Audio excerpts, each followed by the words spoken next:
मैं ब्रजेश सिंह, हिंदी टीचर। आज के इस सेशन में हम देखेंगे रामधारी सिंह दिनकर के द्वारा लिखित कविता है भगवान के डाकिए। बसंत से है ये। भगवान के डाकिए।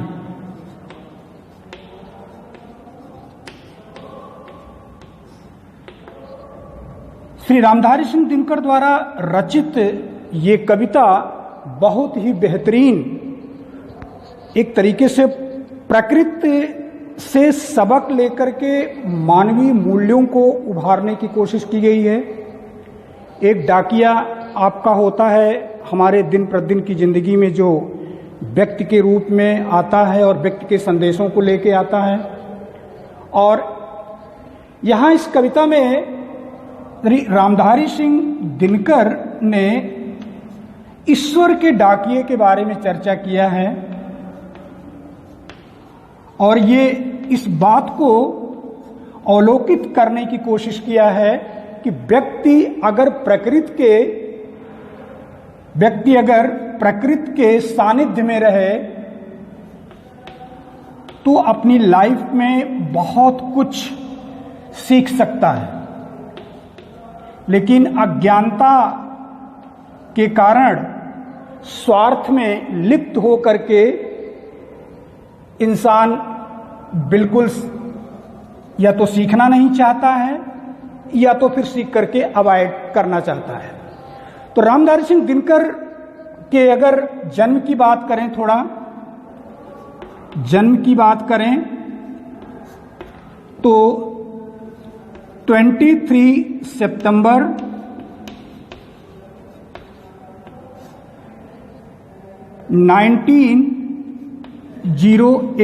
1908 में जन्म हुआ था इनका। मृत्यु की बात करें तो 24 अप्रैल 1974। हिंदी साहित्य के कवियों में श्रेष्ठतम स्थान रखते हैं ये, और मानवीय संबंधों के स्तर को ऊपर उठाने के लिए इन्होंने प्रकृति का सहारा लिया है। प्रकृति के माध्यम से बहुत कुछ इस मानवीय धरातल पर संदेश देने की कोशिश किया है कि व्यक्ति प्रकृति से क्या क्या सीख सकता है। मानवता,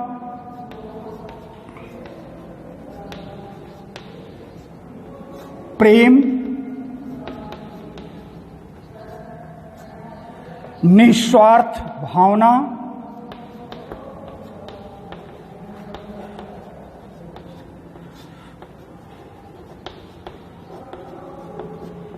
त्याग,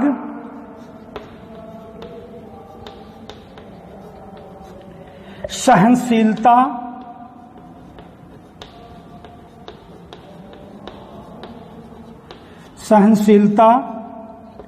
परोपकार,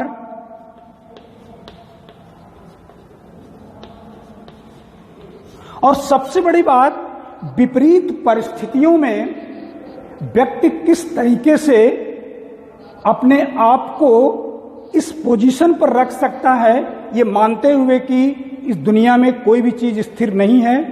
दुख और सुख भी एक मानवीय जिंदगी का हिस्सा है, और ये प्रकृति भी इस बात का संदेश देती है कि कुछ भी निश्चित नहीं है, बदलाव प्रकृति का नियम है। तो स्वाभाविक तौर से मानवीय जिंदगी में भी बदलाव आएंगे, कभी सुख रहेगा, कभी दुख रहेगा।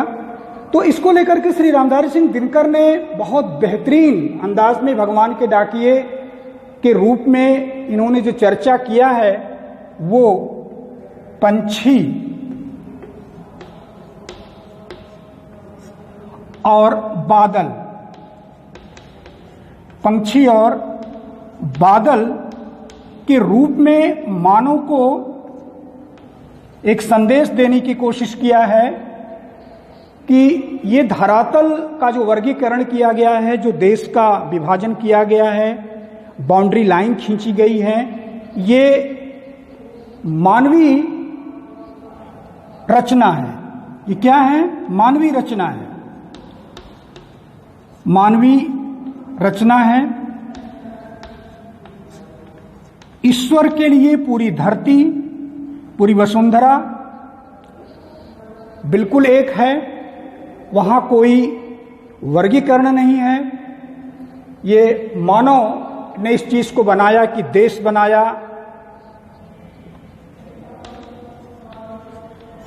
जाति बनाया,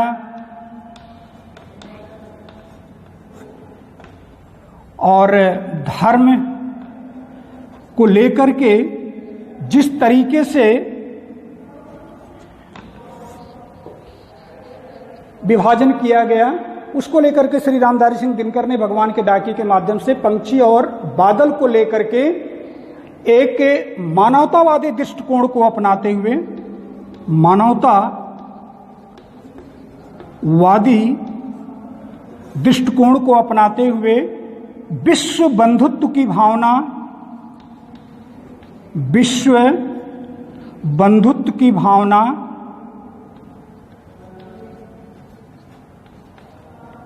विश्व बंधुत्व की भावना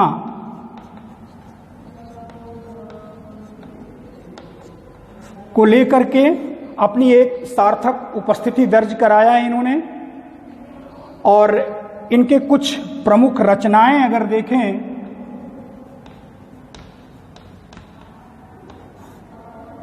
रचनाओं की बात करें तो उर्वशी बहुत ही फेमस रचना है इनकी। कुरुक्षेत्र,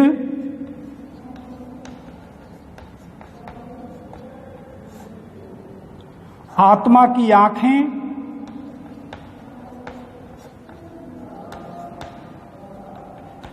आत्मा की आंखें, ये बहुत ही सर्वोत्कृष्ट रचनाओं में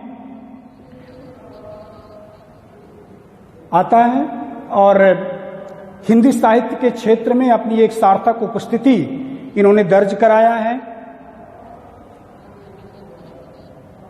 पुरस्कार की बात करें, पुरस्कार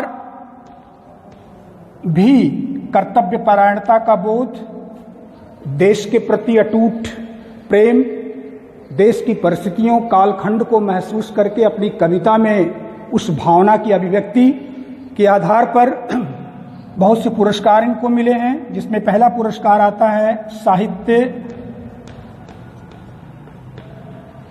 अकादमी पुरस्कार,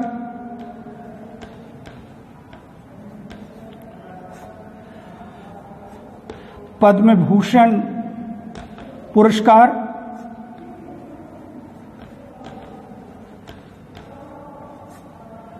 ज्ञानपीठ पुरस्कार, भारतीय ज्ञानपीठ पुरस्कार। एक पुरस्कार इस बात को दर्शाता है कि व्यक्ति का व्यक्तित्व कितना ऊंचा रहा है, समाज के क्षेत्र में कितनी सहभागिता उसकी रही है, अपनी रचनाओं के माध्यम से किस तरीके से उन्होंने हिंदी साहित्य का एक स्तर दिया है और अपनी एक पहचान बनाया। पुरस्कार राष्ट्रवादी कवि के रूप में भी इनको जाना जाता है। राष्ट्रवादी कवि, राष्ट्रीय कवि के नाम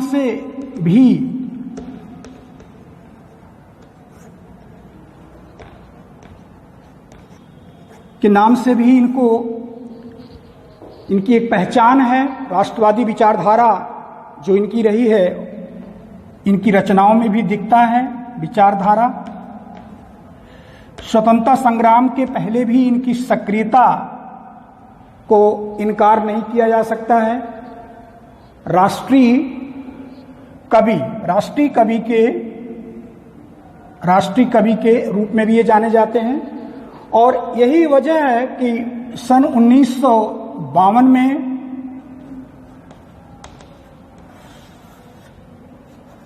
राज्यसभा के सदस्य भी नॉमिनेट किए गए थे तो कुल मिलाकर के हम ये कह सकते हैं कि रामधारी सिंह दिनकर भगवान के डाकिये के माध्यम से विश्व बंधुत्व की भावना को इस मानवीय धरातल पर एक संदेश के माध्यम से, अपनी कविताओं के संदेश के माध्यम से देने की कोशिश किया है कि अगर ईश्वर प्रकृति के सानिध्य में रहे, प्रकृति से सीखे, तो बहुत कुछ अपनी जिंदगी में बदलाव कर सकता है और नकारात्मकता को हटा करके सकारात्मकता अपनी जिंदगी में पूरी तरीके से अंगीकार कर सकता है। तो मूल उद्देश्य जो है वो भगवान के डाकिये इसी उद्देश्य से लिखा गया है रामधारी सिंह दिनकर के द्वारा। इनकी पंक्तियों को देखते हैं और सारांश के रूप में पंछी और बादल किसी भी बंधन में न बंध करके पूरे विश्व में एक संदेश देते हैं। इनके लिए कोई देश मायने नहीं रखता है, कोई भी मजहब मायने नहीं रखता है, कोई क्षेत्र मायने नहीं रखता है।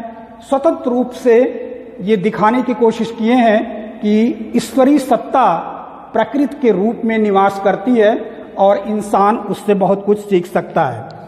चलिए थोड़ा सा देखते हैं, कविता में कुछ पंक्तियां हैं, इनका देखते हैं। बहुत ही आसान भाषा, सरल, बिल्कुल भाषा इनकी सरल है, भाषा सरल एवं प्रवाहमयी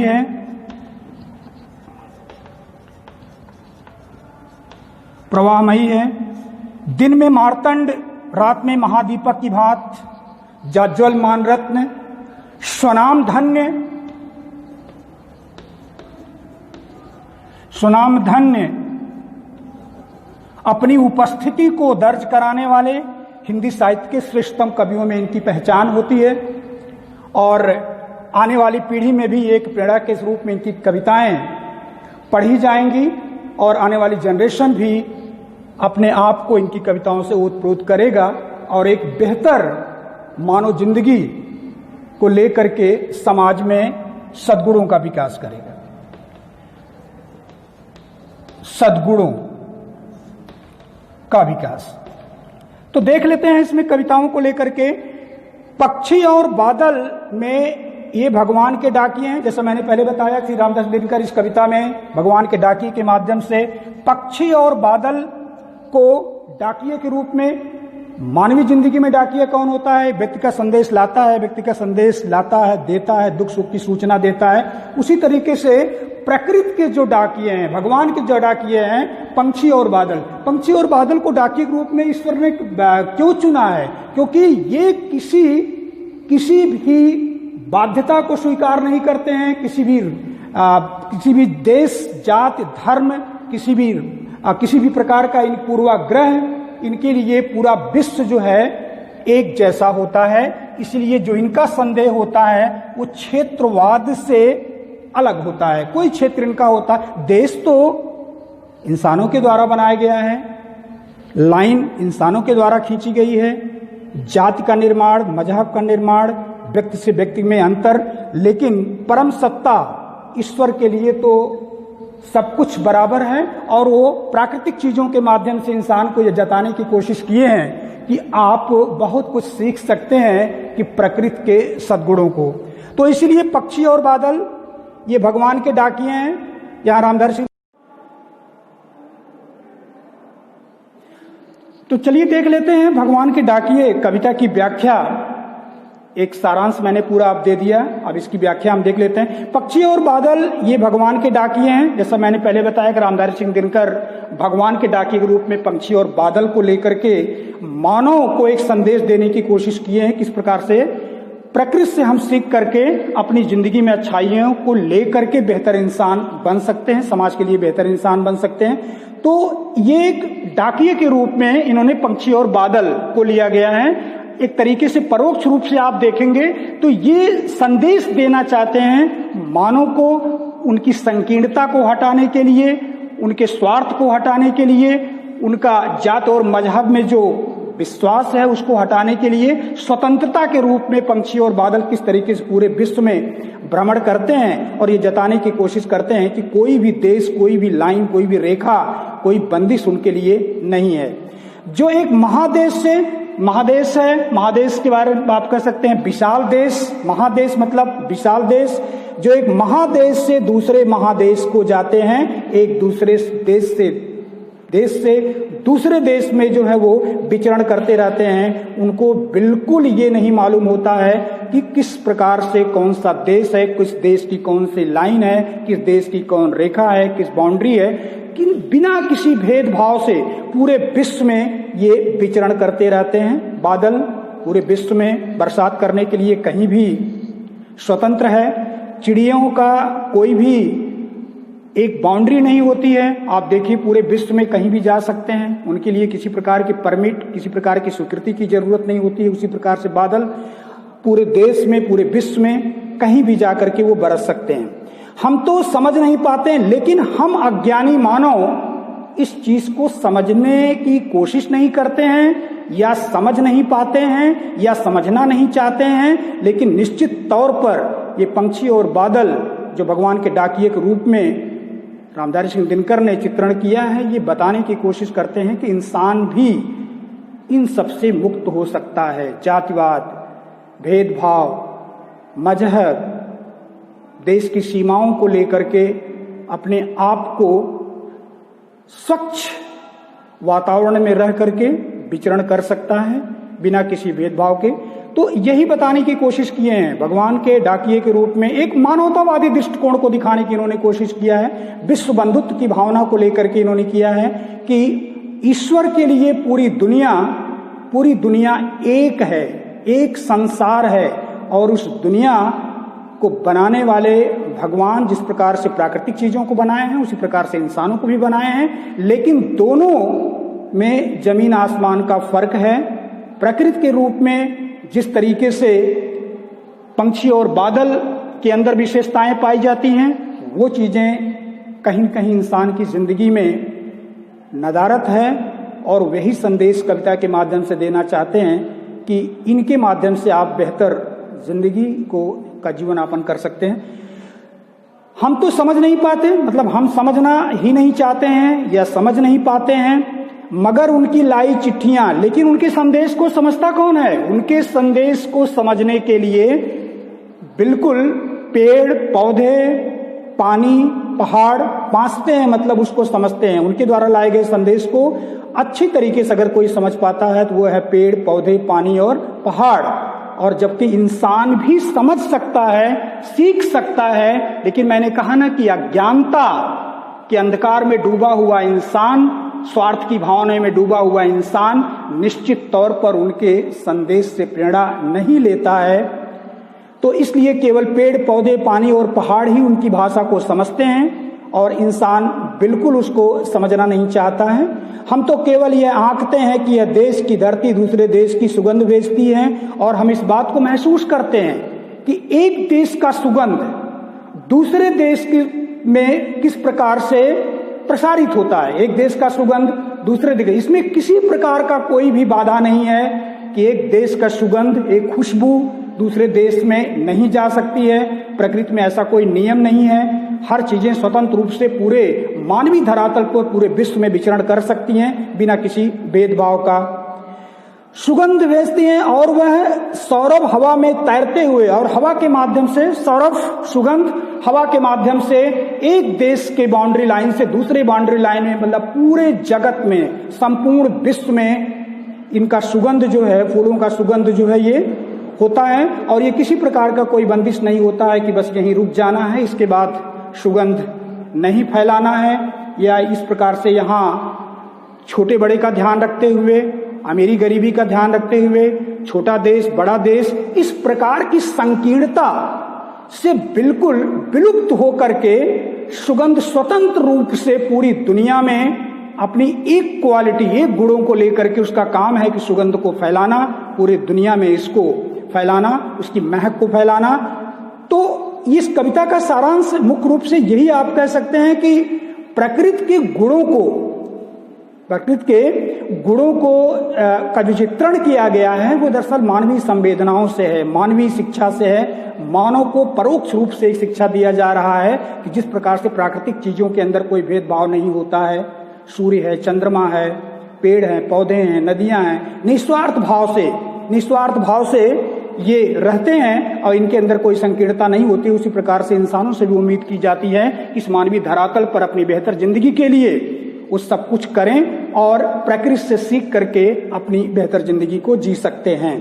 तो सुगंध का मतलब यही है। सुगंध का मतलब एक देश से दूसरे देश, दूसरे देश से तीसरे देश, संपूर्ण जगत में सुगंध को फैलाने के लिए बिल्कुल कोई रोक टोक नहीं है, कोई बाधा नहीं है। और लेकिन ये बाधा इंसानों के लिए है, ये बाधा इंसानों के लिए बनाया गया है, खुद के द्वारा बनाया गया है, जबकि विधाता ने ऐसी कोई भी रचना नहीं किया है जहां की एक व्यक्ति को दूसरे व्यक्ति को रोके कहीं आने में जाने में। लेकिन ये व्यक्ति का अपना स्वभाव है, इसका वर्गीकरण किया गया है। हम तो केवल यह आंकते हैं कि एक देश की धरती दूसरे देश को सुगंध भेजती है और वह सौरभ हवा में तैरते हुए हवा के माध्यम से पूरे विश्व में इसका विचरण होता है। पंछियों की पंखों पर तैरता है और पंछियों के पंखों पर तैरते हुए, अर्थात पंछी के माध्यम से, हवा में के माध्यम से सुगंध पूरी दुनिया में जो है वो फैलता है। पंछी का मतलब आप समझ रहे हैं ना, पंछियां जैसे चिड़ियां एक देश से दूसरे देश में जाती हैं तो अपने साथ उनके माध्यम से सुगंध भी एक देश से दूसरे देश में जाता है और संपूर्ण धरती को बिल्कुल एकदम सुगंध, अच्छी खुशबू से ओत-प्रोत कर देते हैं। तो यहाँ इसी रूप से पंछी और बादल दो महत्वपूर्ण बिंदुओं को भगवान के डाकिए के रूप में रामधारी सिंह दिनकर ने चुना है। और यही कहा जा रहा है कि सौरभ हवा में तैरते हुए पंछियों की पंखों पर तिरता है और एक देश का भाव दूसरे देश में पानी बनकर गिरता है। एक देश का भाव दूसरे भाव का पानी बनकर, मतलब यहाँ बादल की चर्चा की गई है। जिस प्रकार से भाप, वाइब्रेशन से आप देखेंगे कि बादल बनता है, लेकिन बादल की पूरी स्वतंत्रता है, वो कहाँ बरसे। बादल को आप किसी प्रकार का रिस्ट्रिक्शन नहीं दे सकते हैं कि आप कहाँ बरसें, उसके अंदर कोई पूर्वाग्रह नहीं है। वो पूरे विश्व की धरती पर कहीं भी बारिश कर सकता है। इसका एहसास पेड़ पौधे नदियों को होता है। तो कुल मिला जुला करके बहुत ही बेहतरीन कविता रामधारी सिंह दिनकर के द्वारा रचित भगवान के डाकिए के रूप में मानव को ये संदेश देना चाहते हैं कि आप प्रकृति से अगर सीखें तो बहुत कुछ बेहतर सीख करके आप एक बेहतर इंसान की कैटेगरी में आ सकते हैं। और उन्हें उदाहरण के रूप में पंछी और बादल के रूप में, पंछी जिस प्रकार से हवा में तैरते हुए, हवा में उड़ते हुए सुगंध को फैलाते हैं, बादल बनते हैं, वाष्प के माध्यम से बादल बनते हैं, लेकिन वो बरसने के लिए उनका कोई निश्चित क्षेत्र नहीं है। संपूर्ण जगत में, संपूर्ण धरती पर वो कहीं भी बरस सकते हैं। तो इनके माध्यम से एक विश्व बंधुत्व की भावना को लेकर के इस कविता के माध्यम से मानव को संदेश देना चाहते हैं कि आप संकीर्णता से दूर रहें, आप स्वार्थ रहित जिंदगी बिताएं। और ये सब क्वालिटीज, ये सब गुण अगर आप बारीकी से देखें तो प्रकृति में कूट कूट कर भरी हुई है। और प्रकृति के माध्यम से हम ये भी सीख सकते हैं, न तो हमेशा सुख रहता है, न हमेशा दुख रहता है। सूरज का उदाहरण आप ले सकते हैं। सूरज उगते समय भी लाल रहता है, सूरज डूबते समय भी लाल रहता है। ये संदेश देने की कोशिश होता है, जब आप उत्थान पर होते हैं तब भी आपकी मनोदशा बहुत ही बेहतर होती है। विपरीत परिस्थितियों में जब आप थोड़ा पतन की तरफ जाते हैं तब भी आप अपनी मनोस्थिति को बेहतर बनाए रखें। और यही मानवीय संवेदना है, यही मानवीय जिंदगी जो कि प्रकृति से भी सीखी जा सकती है कि कोई भी पक्ष ईश्वर के द्वारा जो बनाया गया है वह छूता नहीं है। तो आज के इस पाठ में भगवान के डाकिए में आपने देखा कि किस तरीके से उन्होंने भगवान के डाकिए के माध्यम से, पंछी और बादल के माध्यम से पूरे विश्व को, पूरे विश्व पटल पर सुगंध और पानी बरसने की बात किया है। लेकिन हम उसको दुर्भाग्यवश नहीं समझ पाते हैं। पेड़ पौधे, पानी और पहाड़, इनको समझने की कोशिश करते हैं, इनकी खुशबू को समझने की कोशिश करते हैं। बादल की अहमियत पूरी धरती जानता है, लेकिन इंसान कहीं न कहीं से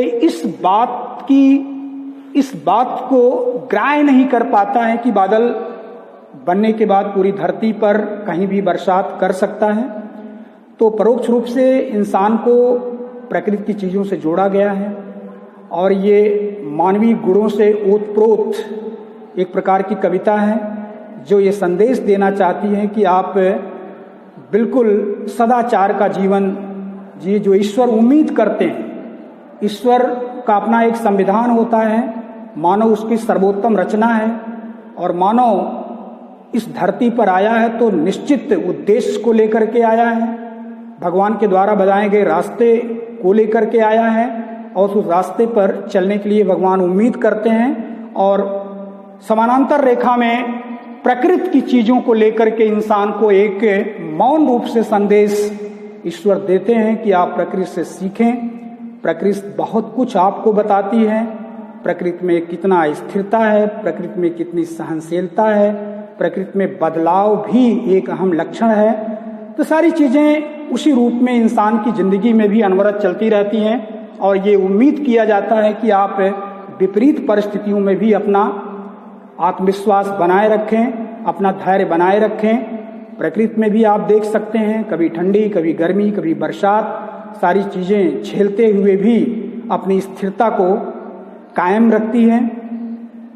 तो आज इस कविता के माध्यम से आपने देखा कि अब इसमें कुछ प्रश्न हैं जो अभ्यास में आप कर लीजिएगा। जैसे कि पहला प्रश्न है कि भगवान के डाकिये के रूप में रामधारी सिंह दिनकर किसको चुने, तो इसका आंसर आप देखेंगे पंछी और बादल। पंछी और बादल के माध्यम से रामधारी सिंह दिनकर मानव जीवन में क्या संदेश देना चाहते हैं, ये दूसरा प्रश्न आपका हो सकता है। और तीसरे प्रश्न में पंछी और बादल द्वारा लाई गई चिट्ठियों को कौन कौन पढ़ पाते हैं, ये सोच कर लिखिएगा। तो पंछी और बादल द्वारा लाई गई चिट्ठियों को कौन पढ़ पाते हैं, पेड़, पौधे, पहाड़। तो एक नोटबुक आप बना लीजिएगा। इस कविता के अभ्यास प्रश्न में जो प्रश्न दिया गया उसको करिएगा और किसी प्रकार की कोई समस्या, कोई परेशानी अगर हो तो आप कमेंट बॉक्स में प्रश्न पूछने के लिए स्वतंत्र हैं और नोटबुक में प्रश्नों के आंसर के रूप में आप इसको एक प्रैक्टिस सेट के रूप में आप लेते रहिएगा और फिर ऑनलाइन क्लास में हम इस चीज़ की प्रैक्टिस कराएंगे आपको। तो that's all for today. Thank you everybody.